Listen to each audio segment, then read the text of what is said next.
Ah, voilà. Bonjour, bonsoir à tous et à toutes, merci de m'accueillir. On continue notre série sur ce Dieu qui est avec nous du mois de décembre. L'objectif est de regarder les différentes manières dont Dieu se présente à nous pendant nos différentes épreuves. Notre texte de base c'est « La jeune fille vierge sera enceinte, elle enfantera un fils que l'on appellera Emmanuel », ce qui veut dire Dieu avec nous. Dieu avec nous. Alors, on va réfléchir sur une autre métaphore. La semaine passée c'était les vallées, là c'est les déserts. Et comment on expérimente la présence de Dieu dans nos déserts. Cette image du désert dans la Bible est différente de celle de la vallée. Parce que le temps passé dans le désert dure généralement beaucoup plus longtemps. Du coup, on a l'impression de perdre notre temps parce que la situation perdure. On se sent seul, perdu, désorienté. On a l'impression que personne ne nous comprend. Ce qui est intéressant, c'est que quand on regarde les histoires de désert dans la Bible, ça suit très souvent un épisode de sommet. Les temps au sommet de la montagne sont suivis par un temps de désert. Là où c'est pratiquement flagrant, c'est avec Jésus quand il est baptisé dans le Jourdain, où le ciel s'ouvre, où la colombe descend, Dieu dit « Celui-ci est mon fils unique en qui j'ai mis toute mon affection ». Bref, Dieu dit « Je suis fier de Jésus ». Et puis tout de suite après, au chapitre 4, Jésus fut emmené par l'Esprit dans le désert pour être tenté par le diable pendant 40 jours. Voilà. C'est instantané, quoi. Ce que j'aimerais qu'on comprenne, c'est que notre besoin le plus profond devient un cadeau quand il nous pousse à dépendre de Dieu. Même si c'est une épreuve, même si elle dure depuis longtemps, ça peut devenir quelque chose de précieux, de magnifique, si ça nous pousse à nous rapprocher de Dieu. C'est ça. Dans l'Ancien Testament, on voit ça avec Élie, dans 1 Roi chapitre 19. Élie que Dieu avait utilisé de manière vraiment puissante. Il venait de vivre une expérience extraordinaire au sommet d'une montagne, de Mont Carmel. Et tout de suite après ça, il s'en va dans le désert, parce qu'il est en pleine dépression. Alors, Élie a peur des représailles de la reine Jézabel, et on voit que Élie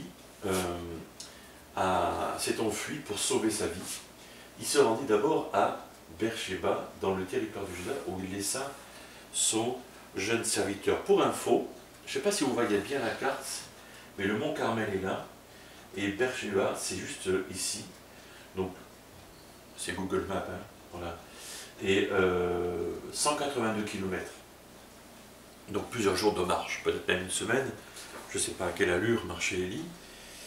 Mais la fuite a duré longtemps en fait. Hein. Et puis il s'enfonce, il laisse Beersheba, il a son serviteur là, et il s'enfonce dans le désert. Et là, il s'enfonce dans le désert après avoir marché toute une journée, s'assied à l'ombre d'un genêt, demande à la mort.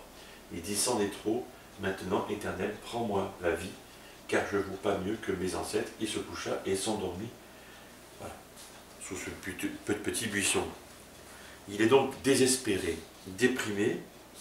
Il dit une phrase qu'on a peut-être tous dit déjà une fois, « Ça suffit, j'en ai assez, terminé. Seigneur, il faut que ça s'arrête. » C'est ce qu'il dit. Pourtant, cet homme avait expérimenté grandement la présence de Dieu. Le mont Carmel, mais pas seulement, avant aussi, Dieu avait utilisé Élie pour dire à Akab, le roi, d'arrêter son comportement.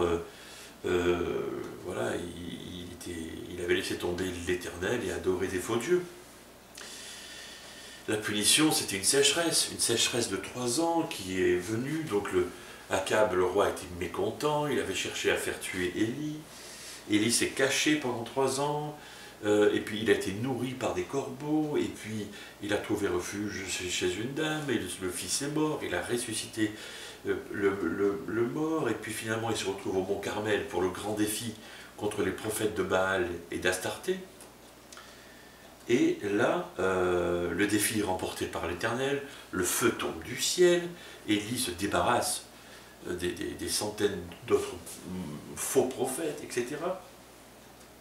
Et puis il rappelle la pluie revient, enfin, des trucs extraordinaires, quoi. Hein. Cet homme a expérimenté la protection de Dieu, la provision de Dieu, la puissance de Dieu, la présence de Dieu. Et quand la reine Jézabel le menace, c'est la goutte d'eau qui fait déborder le vase, quoi. Il s'enfuit, il se sauve, il n'aspire qu'à mourir. Et peut-être que tu te sens comme ça en ce moment. Peut-être que tu traverses une épreuve qui n'est pas trop importante, mais c'est la goutte d'eau qui fait déborder ton vase dans ton désert. C'est rigolo, ces images. Et ton truc, c'est je n'en peux plus, je suis épuisé, Seigneur, fais-moi disparaître. Parce qu'on est fatigué, parce qu'on se fatigue à force d'eux, on se fatigue, tu vois. La famille, l'église, le travail, le voisinage, faire des bonnes choses dans la société, etc. On se fatigue. Ma deuxième, c'est une question en fait. Est-ce qu'on est fatigué ou est-ce qu'il y a autre chose? Peut-être que tu n'as pas besoin de repos physique, mais tu as besoin de reconstitution spirituelle. Pourquoi je dis ça? Parce que quand on a besoin de repos physique, bon, ben on va prendre un week-end où on va dormir, se reposer, ou peut-être si on a besoin de plus d'un jour ou deux, on va partir une semaine ou se reposer une semaine. On n'a pas besoin de partir au bout du monde pour ça. Mais la fatigue est toujours là. Donc la fatigue n'est pas physique, mais bien spirituelle. David, dans le psaume 23, dit « Le Seigneur est mon berger ». Vous connaissez sûrement ce texte. Hein. Je ne manquerai de rien. Il me fait reposer, repos physique, dans les verts pâturages, et il restaure mon âme. Peut-être qu'on est reposé physiquement, mais c'est le spirituel qui cloche, entre guillemets. Comment trouver cette présence de Dieu? Comment faire en fait, pour laisser Dieu nous restaurer spirituellement? Qu'est-ce que va faire et qu'est-ce que fait Dieu par rapport à Élie? Il lui dit, il ne lui parle pas d'abord. Un ange le réveilla, le toucha et lui dit, lève-toi et mange. Donc Élie le regarde, il aperçoit près de sa tête un de ces gâteaux que l'on cuit sur des pierres chauffées et une cruche pleine d'eau. Il mangea, but et se recoucha. Il est fatigué, fatigué. Il est fatigué, physiquement il est fatigué. Donc on lui sert à manger et il se rendort. Il est fatigué, c'est la physique, la fatigue physique. Que fait Dieu? Dieu revient une deuxième fois, une seconde fois. L'ange de l'Éternel revint une seconde fois, le toucha et dit, lève-toi, mange, car autrement le chemin serait trop long pour toi. Il se leva, mangea, but, puis fortifié par cette nourriture, il marcha 40 jours et 40 nuits jusqu'à la montagne de Dieu à Horeb. Je crois que c'est plus de 400 km, 420 ou 430, je ne sais plus.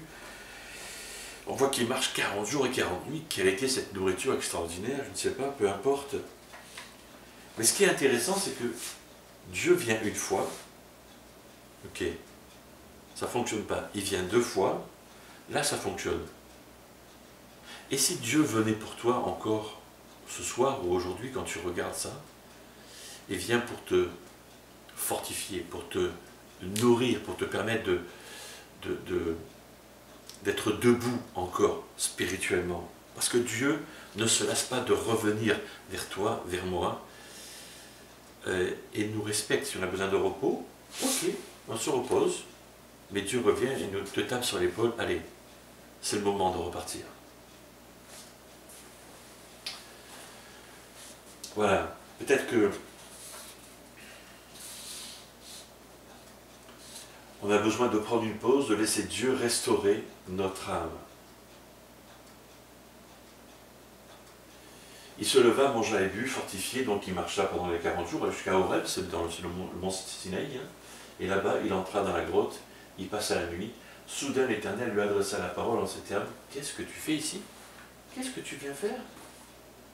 Et ce que va faire Élie, c'est qu'il va faire ce que nous faisons. Quand Dieu te tape sur l'épaule, il dit, qu'est-ce que tu fais? Ah ben tu comprends Seigneur, il y a ceci, il y a cela, puis il y a machin qui m'embête et bidule, qui me cause du tracas, et puis il y a ceci, cela, je n'en peux plus, peut-être. On se plaint. On se plaint. Et c'est ce qu'il fait. Il se plaint. Et il répond, j'ai ardemment défendu la cause de l'Éternel, donc je me suis battu pour toi, le Dieu des armées célestes, car les Israélites ont abandonné ton alliance, ils ont renversé des autels, ils ont massacré tes prophètes, et je suis le seul qui reste, et les voilà qui cherchent à me reprendre la vie. Et en fait, il se trompe. Si vous lisez ce texte, et j'espère que vous le lirez, vous verrez que Dieu, je ne l'ai pas noté ici, que Dieu lui répond, mais tu crois que tu es tout seul? Mais tu n'es pas tout seul. Il y a je ne sais pas combien. C'est pas 700? Il y a le chiffre 7 en fait. Hein. Mais vous lirez, parce qu'il y a plusieurs dizaines de prophètes fidèles qui sont saufs. Donc tu n'es pas seul. Alors effectivement, ton besoin le plus profond devient un cadeau quand il te pousse à dépendre de Dieu. Voilà la réponse de Dieu. Il dit, sors de ta grotte, tiens-toi sur la montagne, devant l'Éternel. Et voici que l'Éternel passa, devant lui soufflait un vent si violent qui fondait les montagnes et fracassait les rochers. Mais l'Éternel n'était pas dans l'ouragan. Après l'ouragan, il y a un tremblement de terre. L'Éternel n'était pas dans ce tremblement de terre. Après cela, il y eut un feu. L'Éternel n'était pas dans le feu. Enfin, après le feu, il y eut un bruissement doux et léger. Dès qu'Élie l'entendit, il se couvrit le visage d'un pan de son manteau et sortit pour aller se passer à l'entrée de la grotte. Et voici que quelqu'un s'adressa à lui. Que fais-tu ici, Élie? La même question. Qu'est-ce que tu fais là? Pourquoi Dieu n'est pas dans le tremblement de terre? Pourquoi Dieu n'est pas dans le feu ou dans l'ouragan? Qu'est-ce qui se passe? Parce que Dieu murmure à ton oreille, parce qu'il est tout à côté de toi. Et s'il était dans le feu, il te brûlerait l'oreille. S'il était dans l'ouragan, il te blesserait. Non.